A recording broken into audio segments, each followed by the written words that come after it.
بسم الله الرحمن الرحیم. د تیرو درسونو په دوام باندې د موږ او تاسو د نن ورځې درس پښتو ژبه او ادبیاتو کې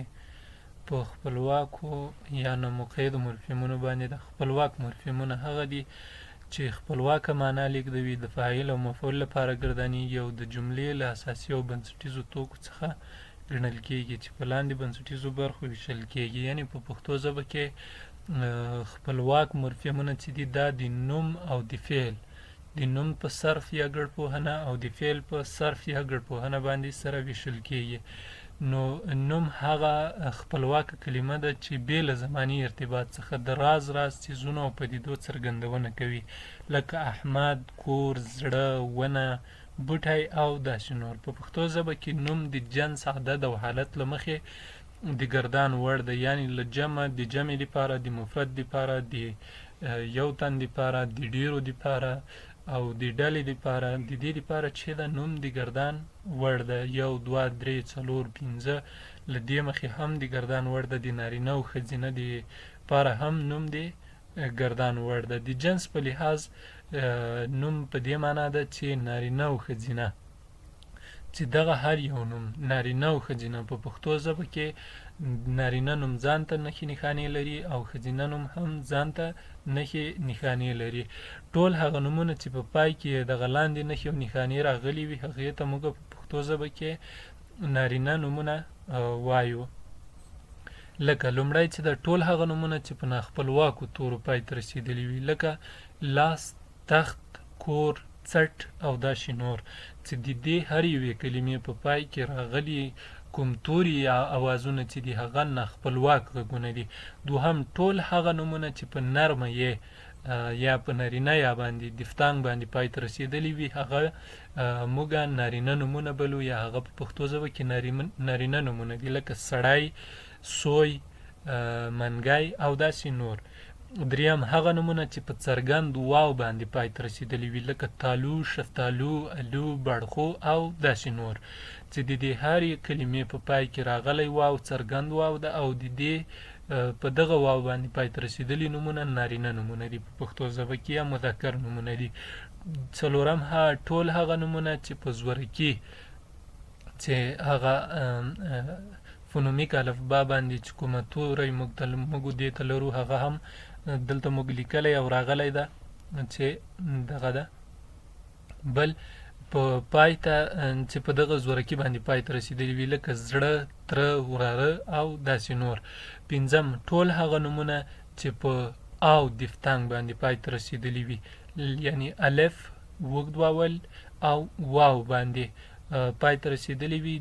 دا په پښتو ژبه کې نارینه نومونه دي، لکه کړاو، تړاو، پړاو او داسې نور. شپږم ټول هغه نومونه چې په دفتانګ باندې یعنی په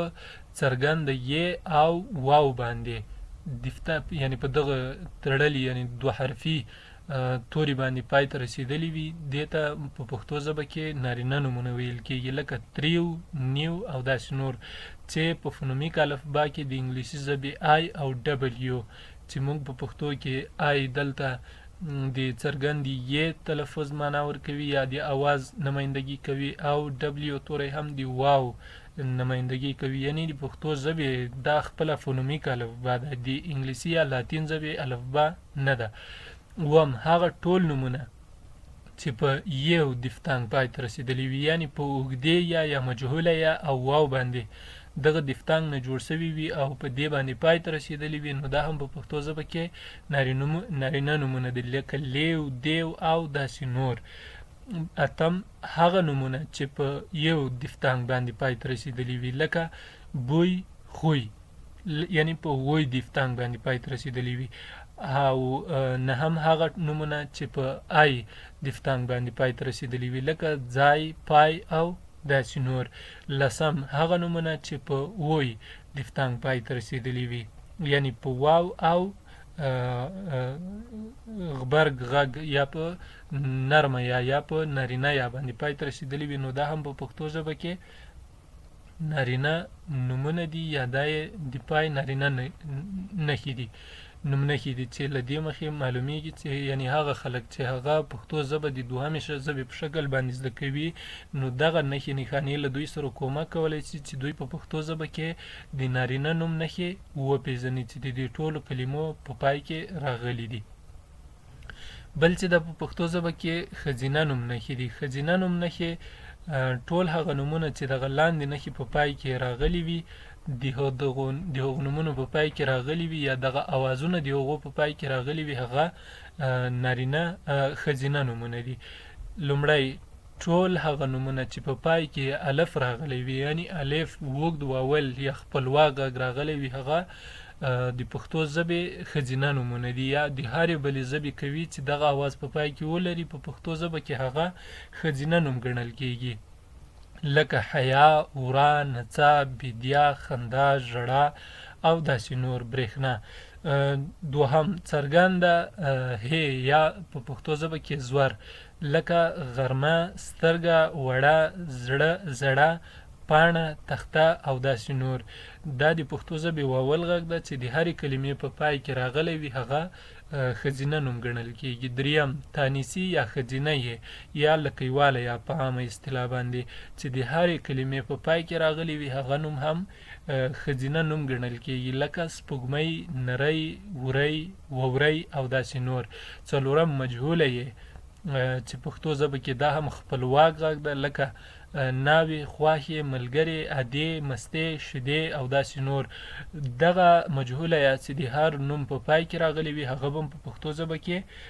مؤنث یا ښځینه نوم وي. پنځم څرګنده یې چې دا هم د پښتو ژبې یو خپلواک غږ ده او د هر نوم په پای کې چې راغلی وي یعنی د هر نوم نه البته ځینې استثناءات شته ده نو هغه ښځینه نوم ګڼل کیږي لکه ښادي، بیاتي، مستی او داسې نور. شپږم اوږد واو ده. په پښتو ژبه کې که د هرې کلمې په پای کې اوږد واو راغلی و هغه هم ښځینه نوم بلل کیږي لکه ورشو، بیزو، پیشو، زانګو او داسې نور. او اووم هم د واو دیفتانګ ده چې که چېرته دغه دیفتانګ په پښتو ژبه کې راغلی و نو دا په پښتو ژبه کې ښځینه نوم ګڼل کیږي لکه کټو یعنی هغه زورکی او واو چې دا هم په پښتو ژبه کې یو دیفتانګ ګڼل کیږي او هغه په اصلا نارینه نوم نښه ده لکه زړه، تره او واو. له دې سره دغه خپلواک غږ او واو په خپل منځ کې یو دیفتانګ یا غبرګ غږ جوړوي او دا په پښتو ژبه کې که چېرته د کلمې په پای کې راغلی و نو دا ښځینه نوم ده. نو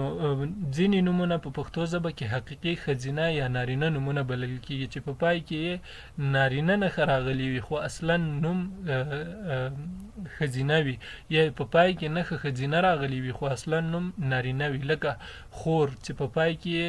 ری راغلي یعنی اصلي توری یا کانسوننټ یا بې غږه یا ناخپلواک توری ده نو خو دا نوم ښځینه ده چې دې ته حقیقي یا سماعي مؤنثات وایي. بل د کاکا په کلمه کې په پای کې د ښځینه نوم نښه راغلې ده خو اسم یا دغه نوم چې ده دا نارینه ده. چاړه په پای کې کومه نښه چې راغلې ده هغه زورکی ده. د پښتو ژبې خپلواک توری زورکی ده چې د نارینه نوم نښه ده خو دلته دغه نوم نه ښځینه نوم دغه نوم چې ده ښځینه ده. بل کابلي دا په صفتونو کې دغه وروستی چې څرګنده یا ده دا اصلا د ښځینه نوم نښه وه خو دلته په نارینه نوم باندې دلالت کوي چې په هره ژبه کې ځینې دغه ډول استثناءات موجود وي. نو دا و د موږ تاسو د نن ورځې درس تر بل درسه ښې چارې.